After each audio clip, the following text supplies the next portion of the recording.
It's good, it's okay, because underneath it there's so much potential. It's just superficial, and go from there. Very good, very good. I'm glad you bring it up, because that's our main problem. And we cannot really be forgiving and so forth if we're not forgiving of ourselves. So that's where it starts. To not beat ourselves up, to be gentle. It's okay. Room for improvement, right? I'm kidding here, but I'm not really saying literally do that, but it's kind of an internal, like, it's okay. I am the way I am. I have shortcomings, I have faults. It's okay to have faults and shortcomings. It's okay. And the good thing is, I can change if I learn about Buddha nature and so forth. I should just be patient, right? Patience again, I can't change right away. And so what I think is very important, we need to learn to be alone with ourselves. That's the first step. A lot of people cannot be alone with themselves. Have you ever noticed? Initially, I remember times when I couldn't be alone with myself. I needed someone. I got crazy, right?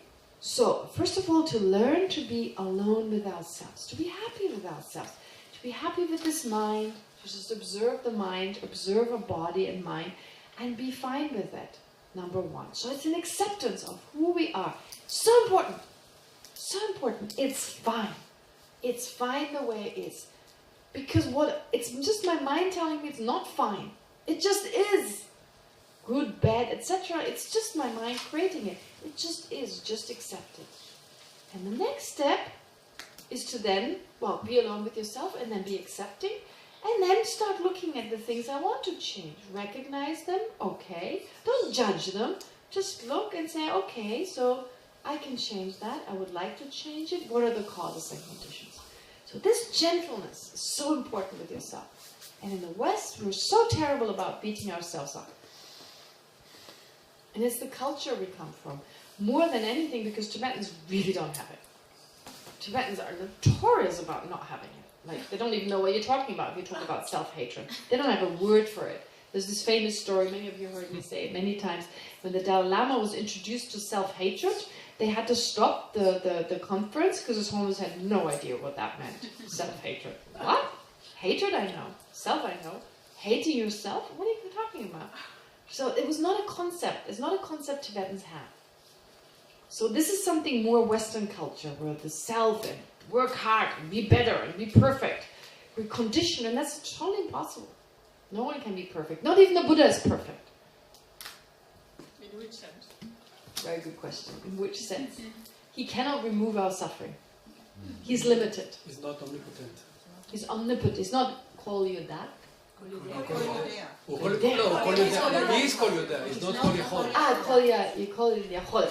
Kol Yachol. He's not Kol Yachol. So there's still a limitation, right? Okay. So no one is Kol Yachol. Yachol. Another week here. Can I go back to the emptiness? Please, of course you can. I got stuck with not understanding how the nature of the mind, the clear and knowing, how it seems to me like this is really inherently. Yeah, I get that. Mm-hmm. Can you please give me?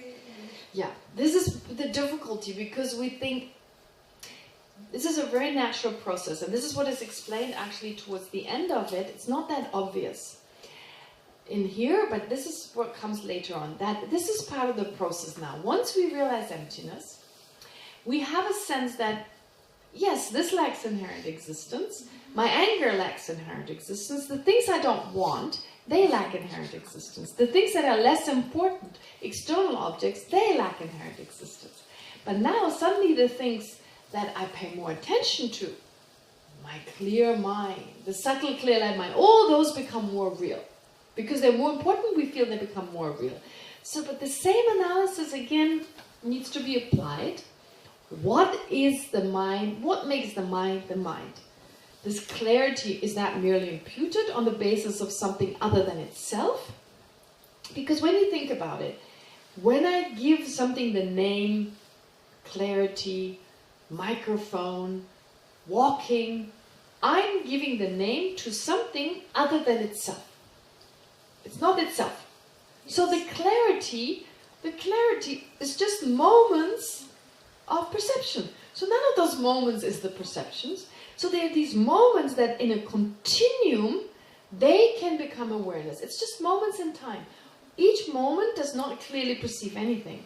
But because of the combination of them together as a continuum, therefore perception can take place. So I have a sense there's a solid mind there, but there are just these moments which in and of themselves are not perception. And only on the basis of the continuum, I call it perception. Okay? All right, so in this way, it's important, therefore, to become aware. If you catch yourself, so this is a constant struggle of like, look at your own mind, recognize your own mind, accept your own mind, recognize your own Buddha nature, understand it doesn't exist inherently, because now it seems to exist inherently since there's so much emphasis on the mind. Recognize its lack of inherent existence. Go back and understand that it nonetheless exists. So it's this gradual dealing with all these different aspects that when one misperception is lessened, a new one arises. And then that is a little bit dealt with, a new one arises. Because our mind will not give up easily. Our misperception is strong. This is very interesting, how actually when you start doing Buddhist practice, the self comes in, and the self wants to practice better, be a little bit better. So automatically you do too much. You try too hard. And then your misperception, if you think too hard about emptiness and then your misperception comes out very strongly. Right? And then things, so a relaxed mind is a must. First of all, to be relaxed, to be calm. Because if all this craving comes into our practice, you experience what I call the rubber band effect. You try very hard that way, and you go very strong the opposite direction.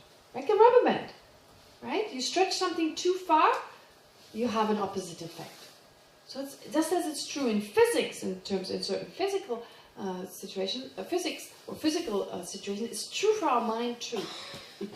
So the mind needs to be calm initially, and then you need to take a measure and see when it's too much, when it's too little. So it's this constant kind of middle way. Okay? It's a very difficult balancing act. A lot of people come with their same, I need to change, I need to make changes, come within their practice, and then they become too uptight and they give up. So right away, calm the mind, have a level-headedness, and then look at the mind. Nothing exists truly, even though there's more emphasis on the mind. And then when you feel a little bit like, okay, that's enough, you let it be. Because otherwise the self-cherishing, the self-grasping comes out very strongly. It's an awareness that you cannot deny. You need to work with it. Don't work against it. Don't suppress it. If you suppress it, whoa, it's like a pressure cooker. So it's all about balance and being very careful. Doing this, doing that, doing this, doing that. Very, very careful. This is really how practice, and this is why just recently I talked to a group of boys asked me to, and I only talked to them for 20 minutes, and I don't know how it came out. But in the end, what I tried to stress very strongly, that practice is first of all about being very calm. Tibetans are very good at Buddhist practice because they're so calm. They're so calm. They're very calm. So when I first heard about the meditators in the mountains, I asked I said, so what do these meditators do? Do they like meditate for 18 hours a day? Mm-hmm. He's laughing. He said, 18 hours? 1 hour at the most. I said, what? I said, yes. When you start off, maybe 1 hour. The rest you just relax. You don't busy your mind with, don't read stories, don't watch TV. You just relax. That's your practice. Just relax. So that's why... That's what I wanted to do. We need to go to Tibet or to India.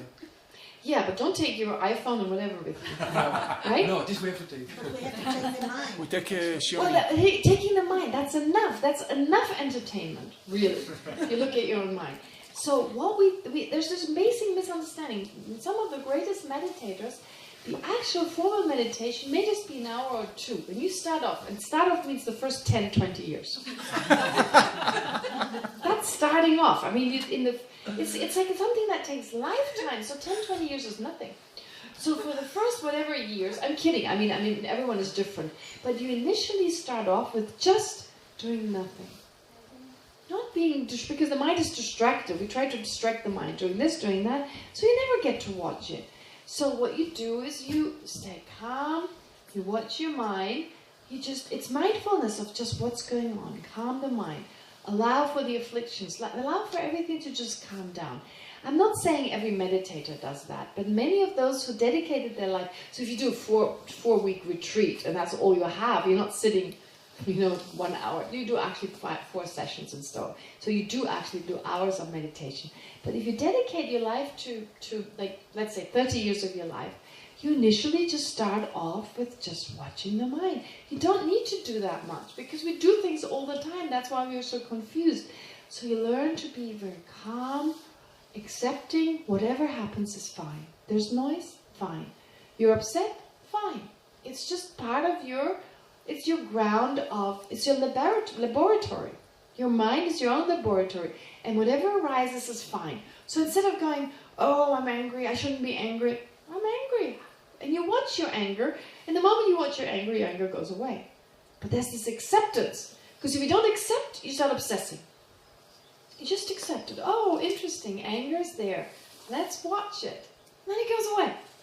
Anything else will just make it stronger. Right? So this is what we really need to learn. So we feel like, oh, I need to right away. And they have this strong language. Watch your afflictions. It's very strong language. It was used for Tibetans who are notoriously calm, right? It was used for them who are notoriously not ambitious, who don't have ambitions, who are very calm, accepting. There you use some strong language. Oh, better do something and go to hell. No. That's not the language we need to. We need to relax first. That's the first thing. The best practitioners, also in Western society, like the best Westerners who are really the most successful practitioners, are usually the ones who are very calm. For me, one of the greatest Western practitioners is Venerable Roger, Lama Zopa Rinpoche's attendant. And the first thing he's very calm. Even in the midst of chaos and, packing your bags, he's calm. You feel like there's this calmness. So if you look at the Western practitioners, with the Tibetans, they're very calm anyway. But if you look at the Westerners, the ones who are the best practitioners, they're very calm. Very calm. Very accepting and calm. Whatever happens, it's okay. It just happens. It's just there. So that's the basic quality. Calmness. And so mindfulness for us in the West, the Tibetans, they're already pretty mindful. In the sense, they're already very calm, observant, accepting. We're not. We're used to manipulating things. We're used to being stressed out. We're used to being active. Not sitting with our own mind. Oh my God, I'm upset with my own mind for 5 seconds. Where's the internet? Right? Faster bandwidth. I have to wait for the webs. I have to wait. Faster bandwidth is because we can't bear to just look at the same thing for too long. It needs to be faster. Right? The computer has to be faster. 2 seconds, a movie has to be faster. 3 seconds of just an owl? No way. That's boring. So to learn to just be with one object. That's why the practice for Westerners is not the same as for Tibetans. So don't think Tibetans don't have mindfulness. That's a misunderstanding. They do. But they don't need to practice to the same degree because they're calmer. Well, until now.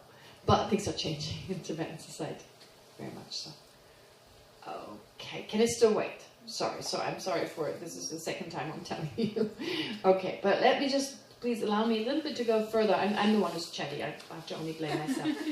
But basically, okay, so hopefully it gives you a fuller sense. This is Buddha nature, and this is the effect it's supposed to have on us.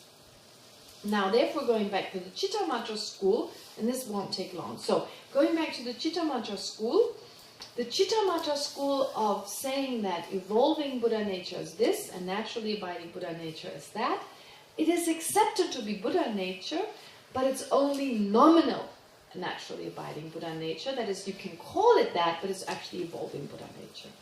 Okay? So the actual Buddha nature, so the potential in the mind itself, those actual phenomena, affirmative phenomena, those phenomena are merely evolving Buddha nature. That's what changes.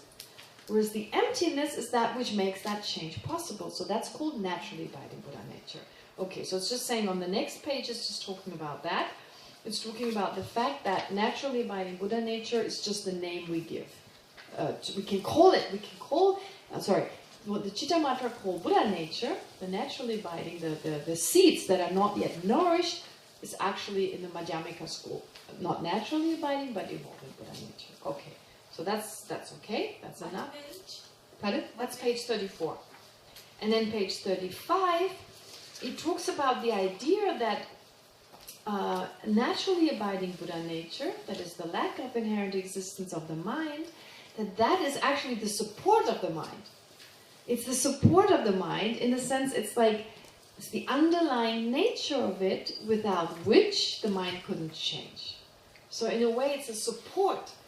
It's like without it the mind couldn't exist at all. So it's the supporting, the fact that the mind lacks inherent existence is a support in the sense that without it the mind couldn't be there. So there's this word support that is used. Okay. So it's explained everything. If you read it, and I've already said it many times, in other words, the mind changes and advances because it lacks inherent existence, and it's by perceiving the lack of inherent existence that it most profoundly changes. Okay? Its own lack of inherent existence and the lack of inherent existence of other phenomena. That most profoundly changes the mind. Maya, I don't think you've got a question mark on your face. No, but then can you, in a very kind of not sensitive way, you could say that lack of inherent existence is actually the cause, the path, and the result? Okay, we'll come to this later. If you can ask that again later. So cause, the path, and result. Okay, please remember that question. Anyway, so just for now, lack of inherent existence is the basis. It's the basis of everything, right? Everything is possible. So form is empty, emptiness is form. Emptiness is form means form is only possible because it's empty. So cause, I don't want to use that word cause, because a cause is something that's changing, by definition, something dynamic. But if you want to say it's the basis for everything, I would agree. Okay? In that sense. Okay. All right. Now then you have Maitreya saying that natural and evolved, one is the support and one that is supported. Okay, there's on page 36, there's this quote, they exist and do not exist. So it means there's this weird quote here from the Ornament for Mahayana Sutra, natural and evolved, so natural abiding and evolving Buddha nature. One is the support, one is the supported. They exist when we are living beings, when we're sentient beings, and do not exist for a Buddha. And their qualities should be known to be for the sake of freeing sentient beings.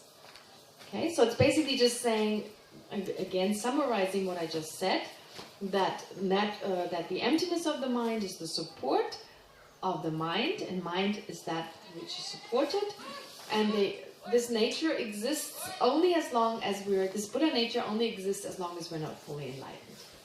Okay. Then you have a few quotes on the next page, you could read those. And then there are the signs of having awakened Buddha nature. Well, we've already gone through them basically. What are the signs? How can you tell? And you can't tell through another person, you really just can tell yourself.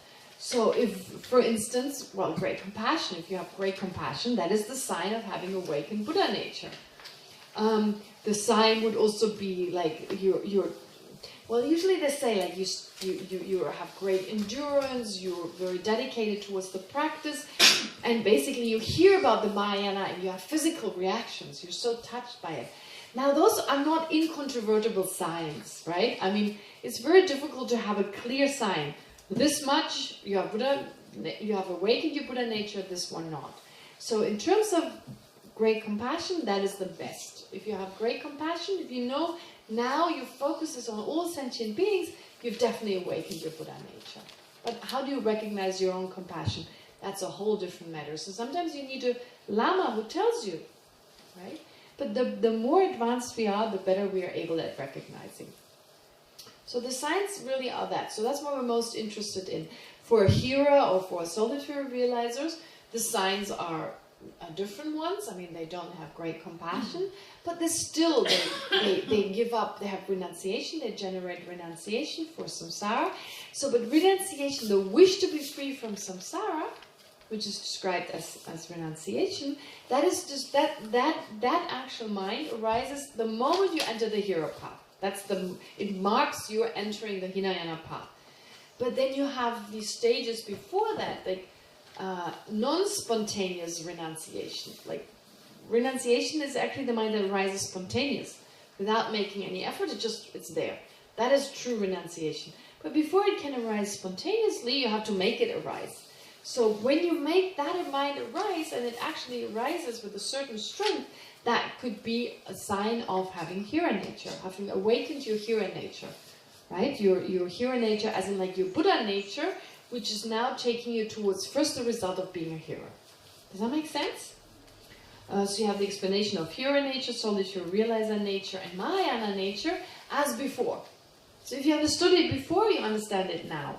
Except we talk about naturally abiding and evolving Buddha nature as being the way described in the Madhyamika. And so what is hero nature? It is once you've awakened, this affinity for the hero path, now the Buddha nature is hero nature. Your Buddha nature now here is hero nature. Okay? Likewise, when you're on the Mahayana path, you have awakened your Buddha nature, which means your Buddha nature is now Mahayana nature. Whereas our ordinary nature is Buddha nature, but not Mahayana nature. Now, Joy had this initial question, don't we have the potential to have love? Don't we have the potential to become Buddhas? Are those different potentials? I would say no. I think the potential for love is a part of Buddha nature. It's the potential to be loving. It's all parts, so all our positive qualities, they're all part of Buddha nature. The ability to love, we can only love because we are Buddha nature. Right? So it's this ability to love is found in the fact that our mind is in the nature of love and compassion. Its actual nature is that. So that's why we love. This is why we crave love. We want to be loved. We cannot survive as children. So love is really what we all need. I'm going to break out with a song. Start singing. So you know which song I'm talking about, right? So actually that's the most important. We all want to be loved, and babies thrive on love, etc. So it's all to do with the fact that this is our real nature. And so the ability to love is part of our Buddha nature. So this is an answer to our question. It's just an aspect of it. It's not a separate nature altogether, I would argue. Okay, anyway, it's time to take a break. We haven't had a meditation. I apologize for that, but I found these discussions were really going well this morning. A lot of ground we covered, and it's important to have a good basis at least. We'll do another meditation, definitely this afternoon. The silence continues as far as I know, right? Until after lunch. Until after lunch, please you be in silence. You have that last opportunity to be mindful.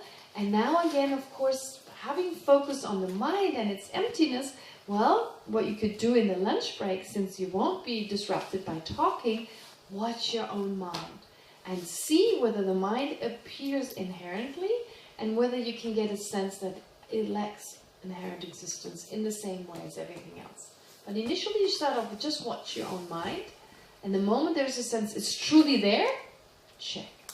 Okay, you can do all that while walking to lunch and coming back. And then you'll meet here again at 1, and I'll see you whenever you're done. Yeah, 2:30.